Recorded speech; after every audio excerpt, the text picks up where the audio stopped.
दोस्तों नमस्ते, स्वागत है आपका एक नए वीडियो में।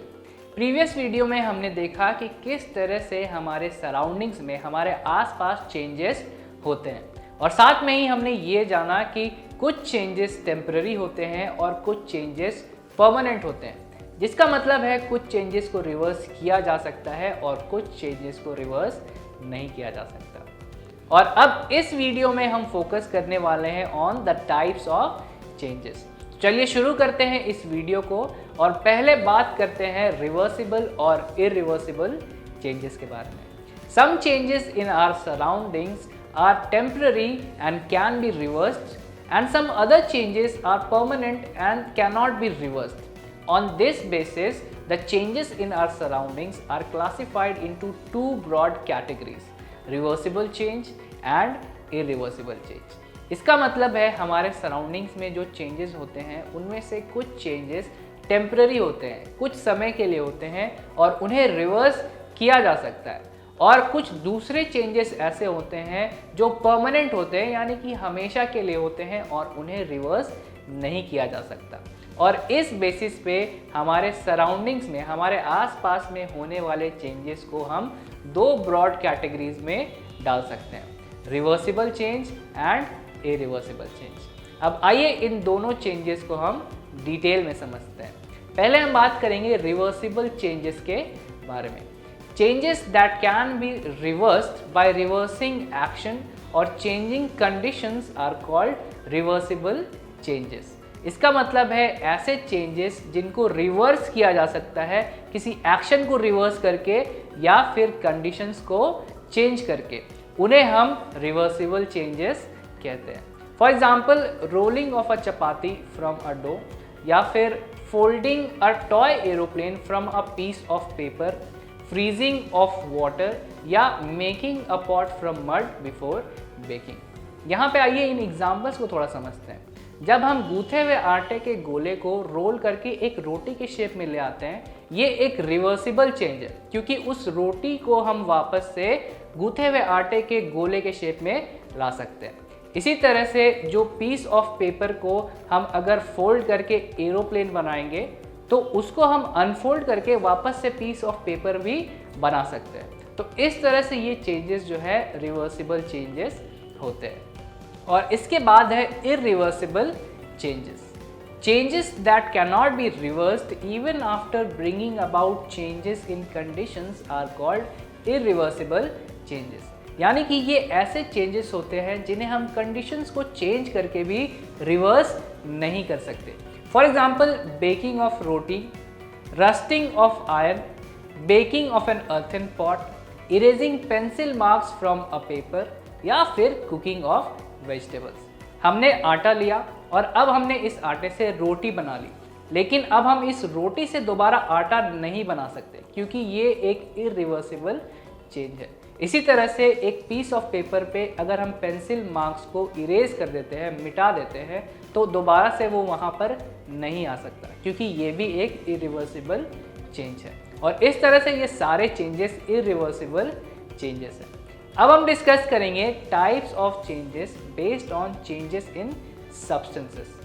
To types of changes can occur in substance और material: physical change and chemical change. यानी कि सब्सटेंस और मटेरियल में दो तरह के चेंजेस हो सकते हैं: physical change and chemical change. आइए इन दोनों चेंजेस को अब हम डिटेल में समझते हैं। पहले हम बात करेंगे फिजिकल चेंज के बारे में। Physical change refers to change in form of a substance but not in the chemical composition of the substance. यानी कि फिजिकल चेंज ऐसा चेंज होता है जिसमें सब्सटेंस का फॉर्म तो ज़रूर चेंज होता है, लेकिन उसके केमिकल कॉम्पोजिशन में कोई चेंज नहीं होता। और इस चेंज में, यानी कि फिजिकल चेंज में, no new substances are formed and these changes are generally reversible. यानी कि इन चेंजेस में कोई नया सब्सटेंस नहीं फॉर्म होता और ये चेंजेस रिवर्सिबल भी होते हैं।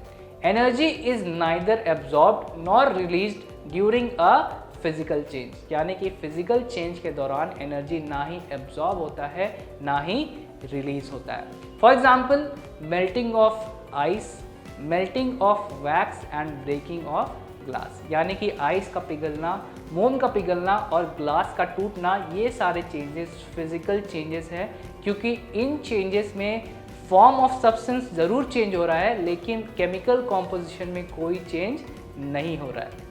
और अब हम बात करेंगे केमिकल चेंज के बारे में।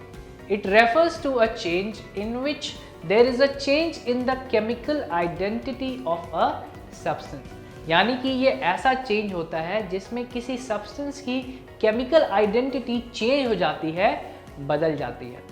In this change, original substance is lost and it is converted into a new substance, and a chemical change is always irreversible in nature. जब केमिकल चेंज होता है तो ओरिजिनल सब्सटेंस खो जाता है, वो बचता नहीं है, एंड इनफैक्ट वो एक नए सब्सटेंस में कन्वर्ट हो जाता है, चेंज हो जाता है।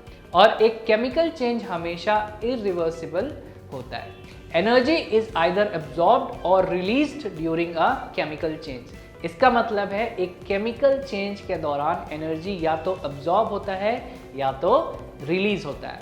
For example burning a candle and digestion of food. चलिए अब हम बर्निंग ऑफ अ कैंडल को डिटेल में समझते हैं। Burning of a candle is a physical change as well as a chemical change, यानी कि ये एक फिजिकल चेंज भी है और ये एक केमिकल चेंज भी है। जब हम कैंडल को बर्न करते हैं, उसे जलाते हैं, तो इमीडिएटली यानी कि तुरंत हम वैक्स को मेल्ट होता देख सकते हैं। जब वैक्स को हीट किया जाता है तो वो मेल्ट होता है, और उसे कूल किया जाता है यानी कि ठंडा किया जाता है तो वो सॉलिडिफाई हो जाता है, यानी कि वो वापस से सॉलिड स्टेट में चेंज हो जाता है। जब वैक्स मेल्ट होता है तो वो कैंडल के विक पे आता है और फिर वो जलता है। और यहाँ पर इंटरेस्टिंग बात यह है कि वो कैंडल का विक नहीं जल रहा होता है, उसके ऊपर में जो वैक्स होता है सिर्फ वो जल रहा होता है।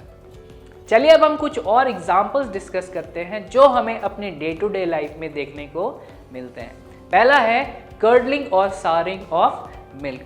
समर में अगर मिल्क को रेफ्रिजरेट ना किया जाए, उसे ठंडे प्लेस पे ठंडे जगह पर ना रखा जाए तो मिल्क खराब हो जाता है, और ये एक इरिवर्सिबल चेंज है। Curdling of milk is done by adding lemon juice to the milk to make cottage cheese और पनीर। कॉटेज चीज़ और पनीर बनाने के लिए कर्डलिंग ऑफ मिल्क किया जाता है, और इसमें लेमन जूस यानी कि नींबू के रस को मिल्क में ऐड किया जाता है। इसके बाद हम बात करेंगे बर्निंग ऑफ पेपर के बारे में। ये भी एक इरिवर्सिबल चेंज है।